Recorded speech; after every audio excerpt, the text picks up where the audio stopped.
A poucos quilómetros do porto, junto ao rio Lessa, ergue-se um mosteiro com quase 1000 anos de história. Foi lugar de acolhimento, de culto e de defesa, ponto de passagem para peregrinos a caminho de Compostela. Hoje, permanece como um dos mais notáveis testemunhos da arquitetura gótica em Portugal. Conheça os segredos e a história do Mosteiro de Lessa do Balio.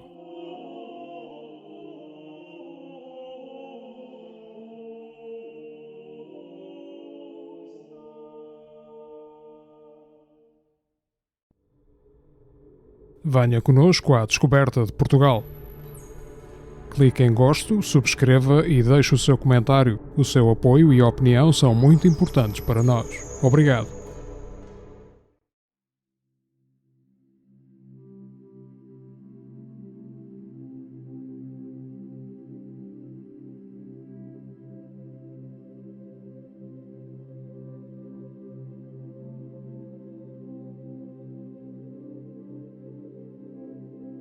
O Mosteiro de Lessa do Balio situa-se no lugar de Recarei, junto ao rio Lessa e a curta distância da antiga estrada romana que cruzava esse curso fluvial e unia o Porto a Braga.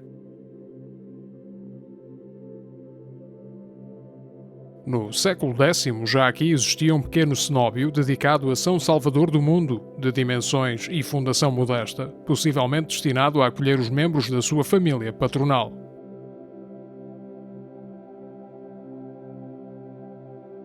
Os seus patronos eram Trutezendo Ossuredes e a sua esposa Unisco Mendes, membros de uma importante família da antiga nobreza local. Um documento do ano 1003 refere-se a uma doação que estes fizeram aos frades da basílica aqui fundada. Em 1021, Unisco Mendes e o seu filho Ossuredo doam este mosteiro a Tudelido, abade do mosteiro moçárabe de Vacarissa, perto de Coimbra, marcando um período de crescimento e aumento do prestígio de Lessa. É no início do século XII que Dona Teresa doa este mosteiro à Ordem Militar Religiosa de Malta, mais conhecida como Cavaleiros Hospitalários, que aqui estabelecem a sua primeira casa-mãe em Portugal. Em 1140, Dom Afonso Henriques amplia a doação, concedendo ao mosteiro, através de uma carta de coto, a jurisdição sobre um território mais alargado. Um novo mosteiro em estilo românico foi então edificado. O templo que hoje vemos resulta das remodelações e ampliações de feição gótica realizadas no primeiro quartel do século XIV por ordem do balio hospitalário Dom Frei Estevão Vasques Pimentel.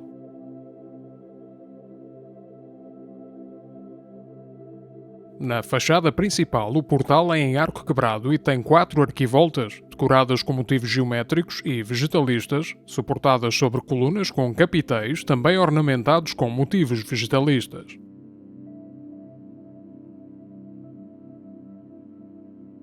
Por cima do portal existe uma cornija assenta em cachorrada que suporta uma platibanda ameada. Mais acima pode ver-se a grande rosácea que ilumina amplamente o interior da igreja.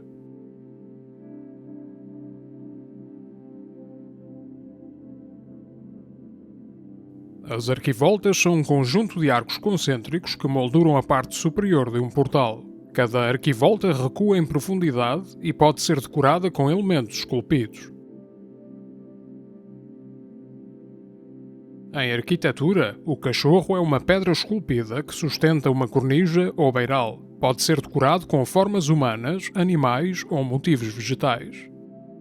Já a cachorrada corresponde a um conjunto alinhado de cachorros sob uma cornija. É muito comum na arquitetura românica e gótica, tendo uma função estrutural e decorativa. Finalmente, a platibanda é uma faixa ou murete no topo de uma fachada ou telhado. Pode ocultar a cobertura e, por vezes, ser ameada com merlões, como é o caso em Lessa do Balio. Os volumes da nave, cabeceira e transepto são escalonados. As naves laterais têm coberturas de uma água e a central, mais elevada, tem telhado de 2 águas, tal como o transepto.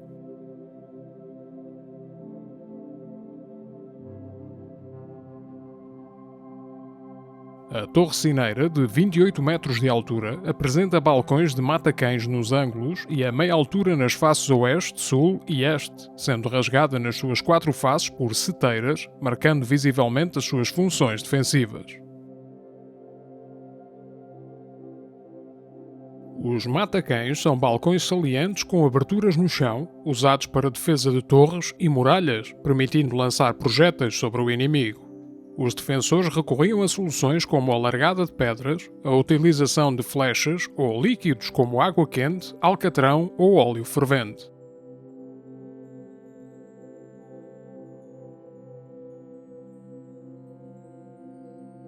As seteiras eram aberturas verticais estreitas nas muralhas ou paredes de torres, usadas para disparar flechas, mantendo a necessária proteção para o arqueiro.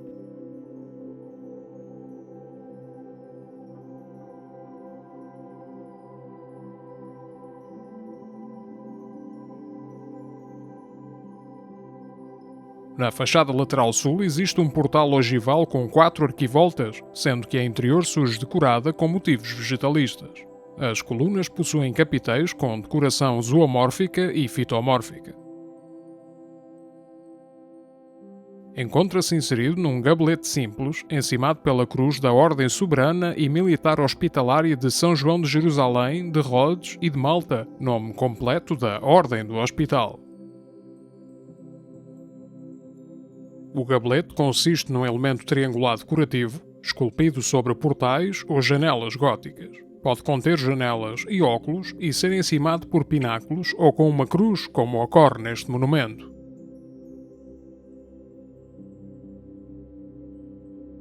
Fundada no século XI, em Jerusalém, sob a regra de Santo Agostinho e com o objetivo de recolher e auxiliar os peregrinos, esta ordem passou também, a partir de 1136, a desempenhar funções militares.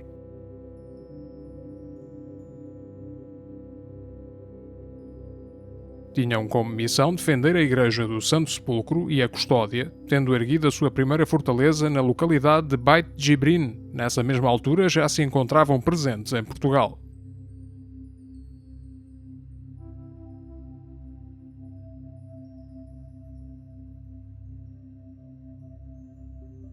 Depois deste mosteiro receberam também territórios junto ao Tejo, onde construíram o Castelo de Belver e, mais tarde, a localidade do Crato, onde fundaram uma casa célebre que daria nome aos seus superiores a partir de Dom Afonso IV, priores do Crato.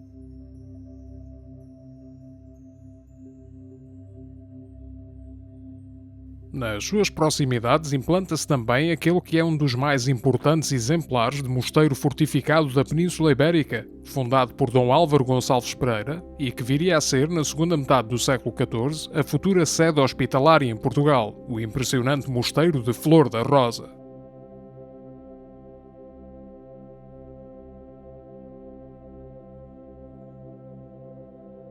As fachadas laterais da igreja apresentam janelas maineladas com molduras em arco abatido que iluminam as naves, sendo que em cada braço do transepto existe um grande janelão mainelado em arco ogival.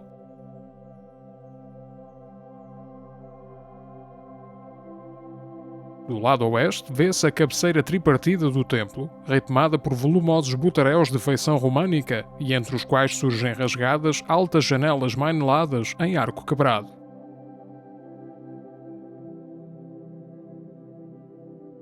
O butaréu é uma estrutura saliente que reforça a parede exterior da igreja, ajudando a suportar o peso das abóbadas ou da cobertura.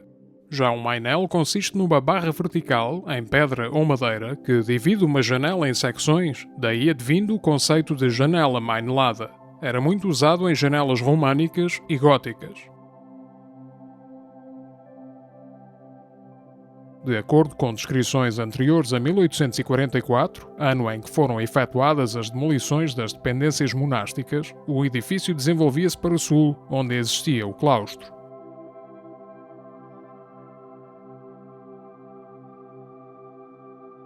O pequeno portal aberto do lado norte, no braço do transepto, dava acesso à antiga sacristia, entretanto demolida, exibindo ainda os vestígios do arranque de um muro.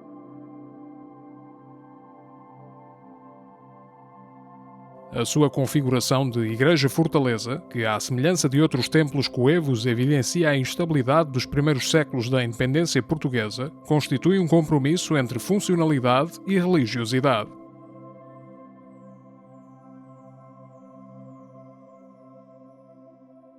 Tal não será de estranhar tratando-se de um mosteiro ligado a uma ordem militar e religiosa, equilíbrio materializado entre a torre defensiva, que poderia ser a torre de homenagem de um castelo, e a ampla igreja de feição gótica.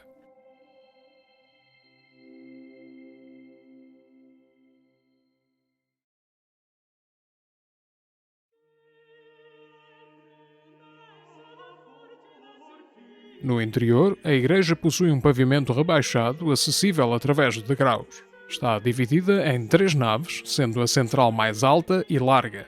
As paredes são em cantaria de granito.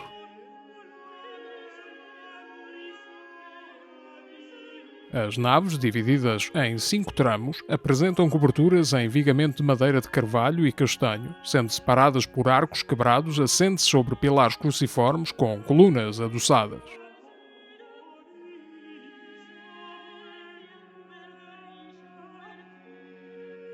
Os tramos correspondem a cada secção da nave de uma igreja, compreendida entre 2 pilares ou arcos. Organizam o espaço e repetem-se ao longo da construção. O arco formeiro é um arco que separa a nave central das laterais, corre paralelamente ao eixo da igreja e apoia-se sobre pilares ou colunas.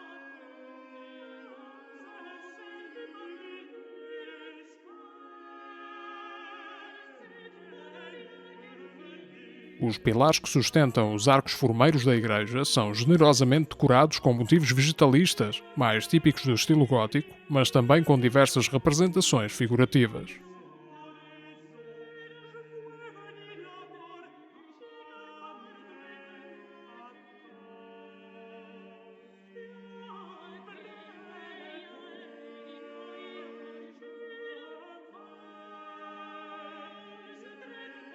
Esta herança do românico expressa a importância da arte enquanto veículo narrativo e até formativo dos crentes dentro do espaço religioso, combinando os episódios bíblicos com outros de cariz popular.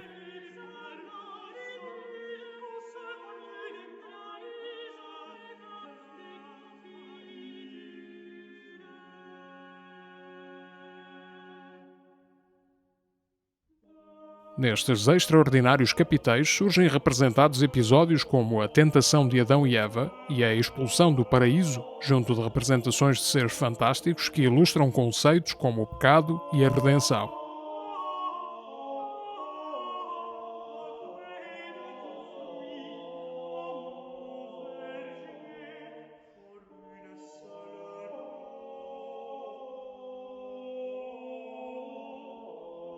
Podem também ver-se esculpidos episódios da vida de Jesus Cristo, tais como a adoração dos magos, a flagelação do Senhor ou a crucifixão.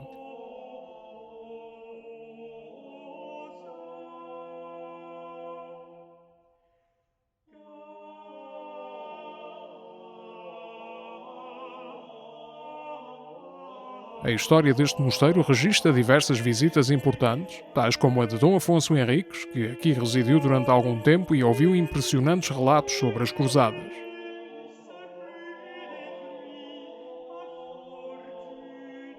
Foi nesta igreja que o rei Dom Fernando I se casou com Leonor Teles em 1372, numa cerimónia marcada pela dramática recusa do infante Dom Dinis, filho de Dom Pedro I e Dona Inês de Castro, em beijar a mão de Leonor Teles. Em resposta, Dom Fernando terá erguido um punhal com a intenção de assassinar o irmão, tendo sido impedido pela intervenção de 2 fidalgos. Também Nuno Alves Pereira aqui descansou durante uma peregrinação a Santiago de Compostela.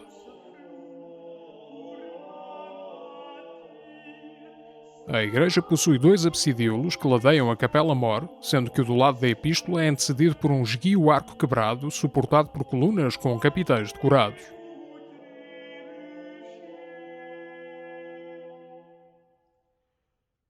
O interior apresenta uma planta poligonal com 5 lados, demarcados pelas nervuras do teto abobadado, sendo iluminado através de 3 estreitas frestas abertas do lado direito e ao centro.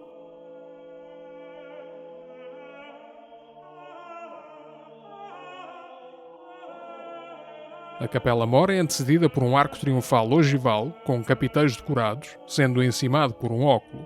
É coberta por uma abóbada de nervuras que convergem num florão central.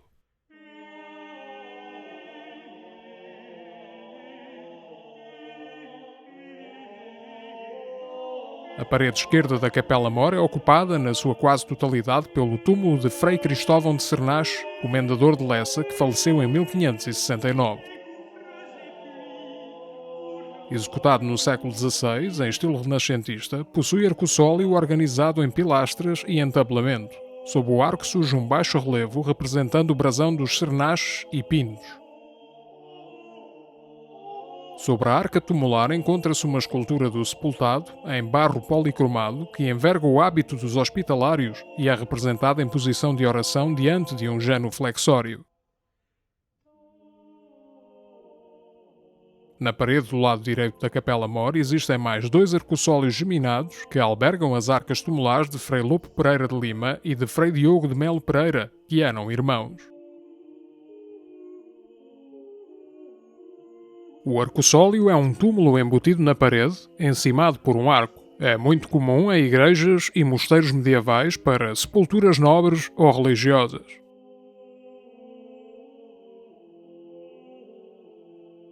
A pilastra é um elemento vertical saliente numa parede, semelhante a uma coluna, que pode ser decorativo ou estrutural. Já o entablamento é o conjunto horizontal composto por arquitrave, friso e cornija. Em cima colunas ou pilastras, sendo típico da arquitetura clássica e renascentista. Finalmente, o genuflexório é uma estrutura para a oração, com apoio para os joelhos e, por vezes, para os braços. É usado em espaços devocionais, surgindo também, como aqui, representado em esculturas funerárias. No absidíolo do lado do Evangelho situa-se a Capela de Nossa Senhora do Rosário, que é antecedida por um arco quebrado. É mais comumente conhecida como Capela do Ferro, provavelmente por aqui ter existido uma grade metálica que protegia o seu interior. A cobertura é em abóbada de nervuras, sendo similar à que surge na Capela Mor, mas numa escala mais reduzida. 3 frestas permitem a entrada de luz no seu interior.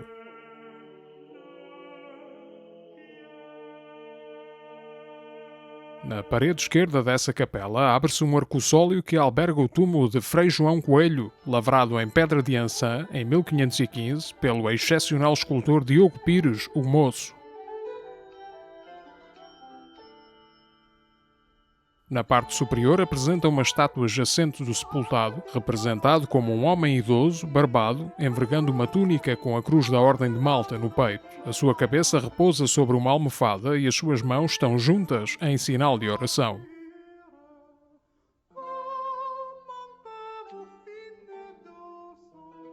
Abaixo da estátua jacente surge a assinatura do escultor. No frontal da arca tumular está esculpido um anjo que segura numa cartela epigrafada com uma inscrição funerária, sendo ladeado pelas pedras de armas dos coelhos.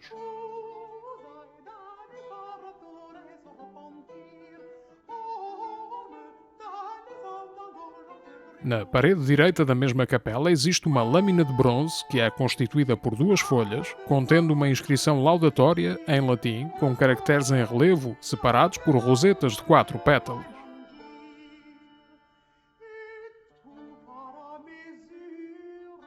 Foi criada no século XIV para cobrir as cinzas de Frei Estevão Vasques Pimentel, fundador deste mosteiro, que se encontra sepultado em campa rasa no chão deste absidíolo, conforme foi seu desejo.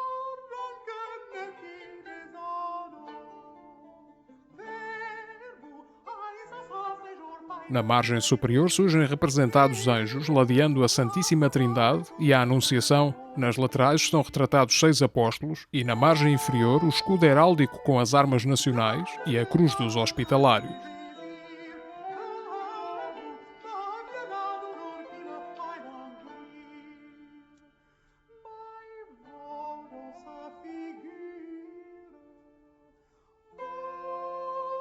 Na nave do lado do Evangelho, encostada à parede norte do templo, encontra-se o túmulo de Dom Garcia Martins, que foi prior da Ordem do Hospital, grão-comendador dos 5 reinos ibéricos e comendador de Lessa. Foi talhado em granito na primeira metade do século XIV, apresentando um formato simples. Esta arca tumular, que surge suportada por 3 leões, esteve colocada em diferentes locais dentro da igreja. A tampa apresenta uma inscrição funerária gravada em pedra calcária, onde surge mencionada a data da morte de Dom Garcia Martins, janeiro de 1306, e os cargos que desempenhou. Na parede fundeira, uma grande rosácea radiante, de morfologia similar à da Igreja de Santa Clara, em Vila do Conde, e à da Igreja de São Francisco, no Porto, ilumina o espaço interior. Do lado do Evangelho, à esquerda da entrada na igreja, encontra-se uma formidável pia batismal. Foi talhada em 1514, em pedra de Ançã, pelo escultor Diogo Pires, o Moço.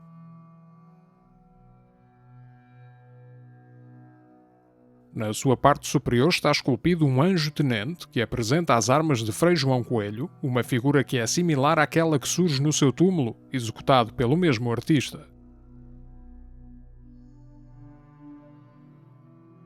A bacia tem formato octogonal, apresentando uma decoração profusa e muito cuidada, onde figuram motivos vegetalistas tais como alcachofras e flores.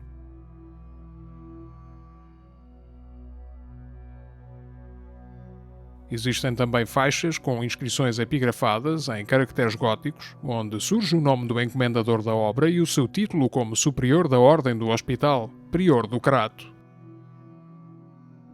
Na base surgem esculpidas 6 criaturas fantásticas, possivelmente dragões, que representam as forças do mal, subalternizadas pelo anjo, e as alcachofras, símbolos de regeneração, que surgem na parte superior.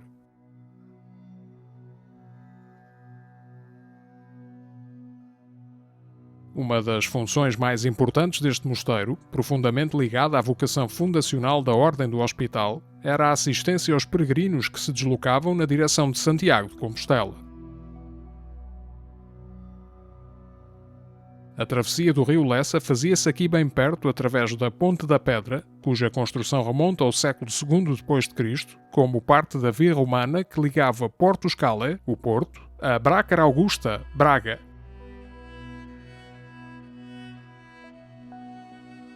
Assim, a partir do século X, este mosteiro constituiu ponto de passagem de peregrinos, incluindo reis e nobres, mas, acima de tudo, milhares de desconhecidos que faziam o duro e perigoso caminho até Compostela.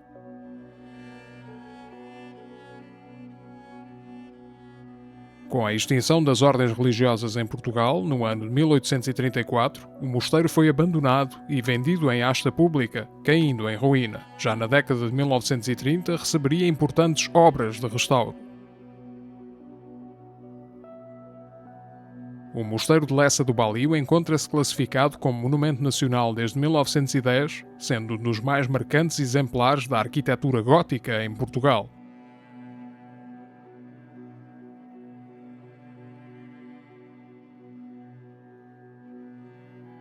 Muito obrigado por ter vindo connosco à descoberta de Portugal.